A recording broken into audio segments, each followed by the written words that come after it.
જૂનાગઢ જિલ્લા પંચાયત પ્રમુખ શ્રી હરેશભાઈ ઠુમ્મરના અધ્યક્ષ સ્થાને જિલ્લા કક્ષાના આંતરરાષ્ટ્રીય મહિલા દિવસની ઉજવણી કરવામાં આવી। વર્ષ 2047 સુધીમાં ભારતને સંપૂર્ણ વિકસિત ભારત બનાવવા માટે નારી સશક્તિકરણ અનિવાર્ય। જૂનાગઢ જિલ્લા પંચાયત પ્રમુખ શ્રી વિવિધ ક્ષેત્રમાં વિશિષ્ટ સિદ્ધિ મેળવનાર મહિલાઓ દીકરીઓ અને કિશોરીઓને સન્માનિત કરવામાં આવી। જૂનાગઢમાં મહિલા દિવસ નિમિત્તે પ્રેરણાદાયી કાર્યક્રમ યોજાયો।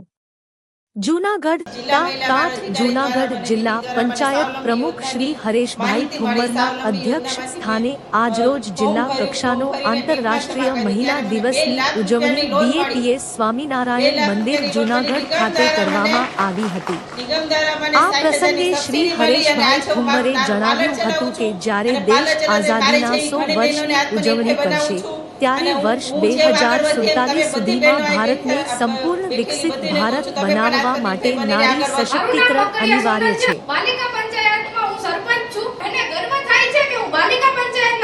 વડાપ્રધાન નરેન્દ્રભાઈ મોદીના નેતૃત્વમાં સરકારે બહેનો માટે અનેક જનકલ્યાણકારી યોજનાઓ અમલમાં મૂકી રહી છે। હું નાની હતી ત્યારથી જ મને ગાવાનો શોખ હતો, જેનો સીધો લાભ છેવાડાની મહિલાઓ સુધી પહોંચી રહ્યો છે। શાળામાં પછી થોડીક મોટી થઈ ત્યારે કલા ઉત્સવમાં ભાગ લેતી। કલા ઉત્સવમાં ભાગ લેતી એટલા માટે શિક્ષકો પણ મને ખૂબ સપોર્ટ કરતા। અમારા હોય હાલે રે અમે વાગડાના વાસી અમારા હોય હાલે રે ચાટણી મરચાને સુંદર ભોજન ચાટણી મરચાને સુંદર ભોજન ચૂરમા લાગે રે અમે વાગડાના વાસી।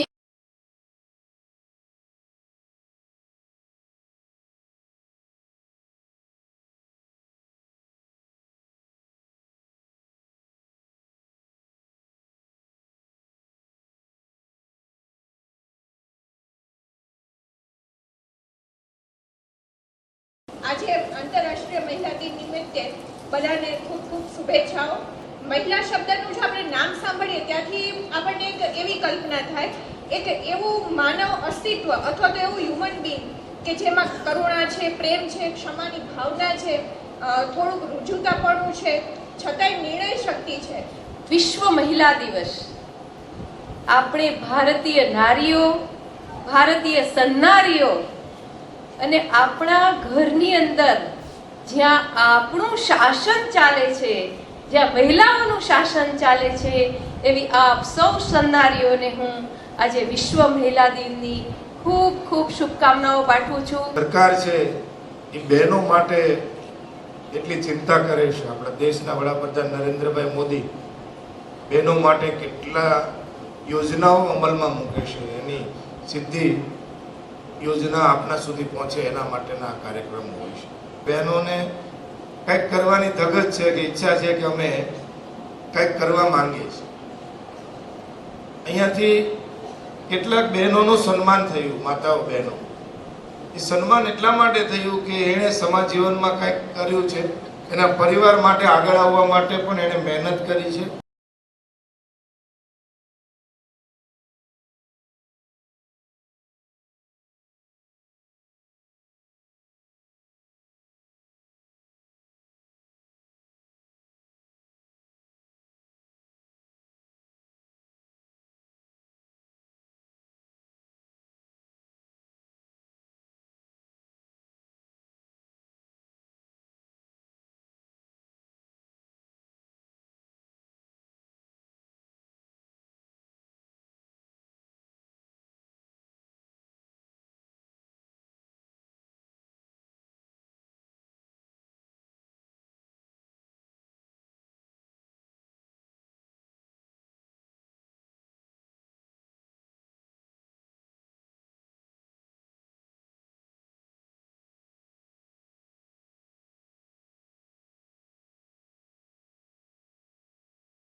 જિલ્લા મહિલા બાળ અધિકારી દ્વારા મને મીટિંગ દ્વારા મને સ્વાવલંબી યોજનાની માહિતી મળી. સ્વાવલંબી યોજનામાંથી મેં ફોર્મ ભર્યું, ફોર્મ ભરીને બેંકમાં જમા કર્યું ત્યારે મને 2 લાખ રૂપિયાની લોન મળી. 2 લાખ રૂપિયાની લોન બની.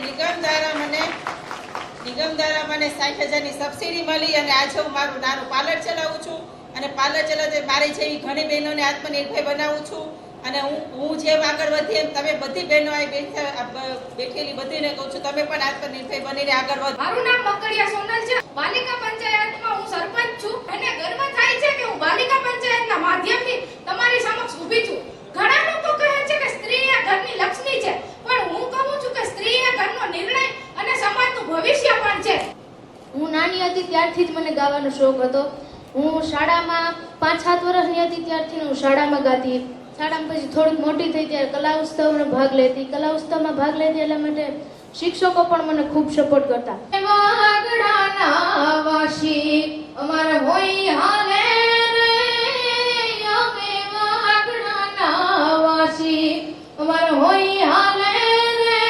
ચટણી મરચાને સુંદર ભોજન, ચટણી મરચાને સુંદર ભોજન ચૂરમાં લાગે રે, અમે વાગડાના વાસી.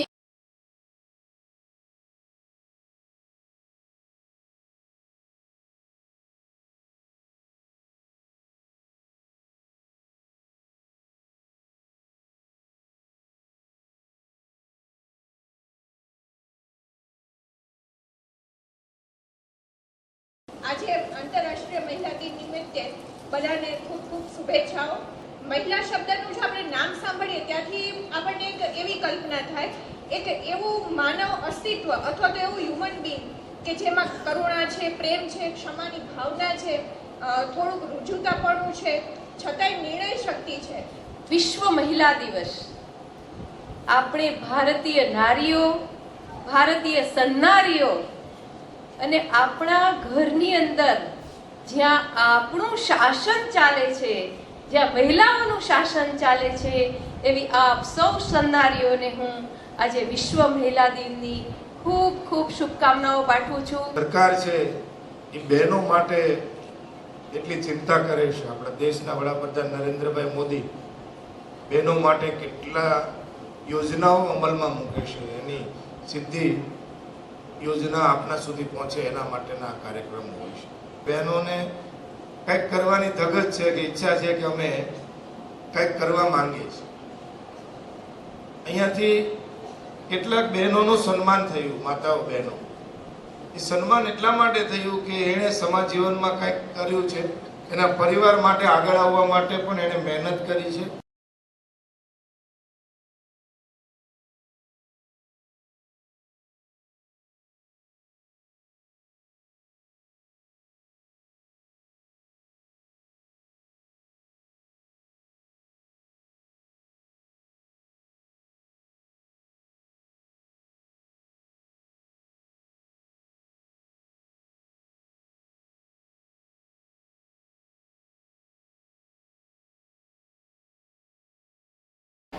આજરોજ વિશ્વ મહિલા દિવસની ઉજવણી જૂનાગઢ જિલ્લા ખાતે જૂનાગઢ જિલ્લાભરમાંથી બહેનો મોટી સંખ્યામાં BAPS સંસ્થા જૂનાગઢના હોલ ખાતે કાર્યક્રમમાં ઉપસ્થિત રહ્યા. આ તકે કલેક્ટર સાહેબ અને પદાધિકારી સૌ ઉપસ્થિત રહ્યા. મહિલાઓને વિશ્વ મહિલા દિવસની ઉજવણીની શુભેચ્છાઓ પાઠવી. સરકારશ્રીની કલ્યાણકારી યોજનાઓ જે છે મહિલાઓ માટે ખાસ કરીને એની બધી વાતો થઈ. મોટી સંખ્યામાં બહેનોએ આ કાર્યક્રમમાં ભાગ લીધો છે. સરકારશ્રીની યોજનાઓને સમજી છે અને જીવનમાં ઉતારી છે. અનેક બહેનોને આજે સન્માનિત કરવામાં આવ્યા, જેઓ પોતાના જીવનની અંદર પોતાનું ઘરે પોતાની પ્રોડક્ટ બનાવીને સમાજ જીવનની અંદર વેચી અને પોતાના ઘરનું ગુજરાન ચલાવે છે. અનેક મહિલાઓ છે એ પોતે ગામની કક્ષાએ નેતૃત્વ કરતા હોય છે, જિલ્લા કક્ષાએ નેતૃત્વ કરતા હોય છે. એઓનું પણ આજે સન્માન કરવામાં આવ્યું છે. જે અધિકારી તરીકે મહિલાઓ પણ ફરજ બજાવે છે, જેવું કે ICDS વિભાગ હોય, શિક્ષણ વિભાગના DPO હોય કે અમારા ડેપ્યુટી DPO હોય, આ બધા પણ ઉપસ્થિત રહ્યા અને એમનું પણ સન્માન કરવામાં આવ્યું. એમની પણ વાતો રજૂ કરવામાં આવી છે. મહિલાઓ આગળ આવે એના માટે માનનીય નરેન્દ્રભાઈ મોદી દેશની અંદર વિકસિત ભારતની અંદર મહિલાઓને પ્રાધાન્ય આપ્યું છે કે લખપતિ દીદી બને એના માટે આ હેતુથી આ મહિલા દિવસની ઉજવણીમાં બધાએ ભાગ લીધો. હું ફરીથી આપ સૌને મહિલાઓને શુભેચ્છાઓ પાઠવું છું અને આ સફળ કાર્યક્રમ બનાવવા માટે મહિલા અને બાળ વિભાગ કલ્યાણ અને ગુજરાત સરકારનો ખૂબ ખૂબ હૃદયપૂર્વક આભાર વ્યક્ત કરું છું.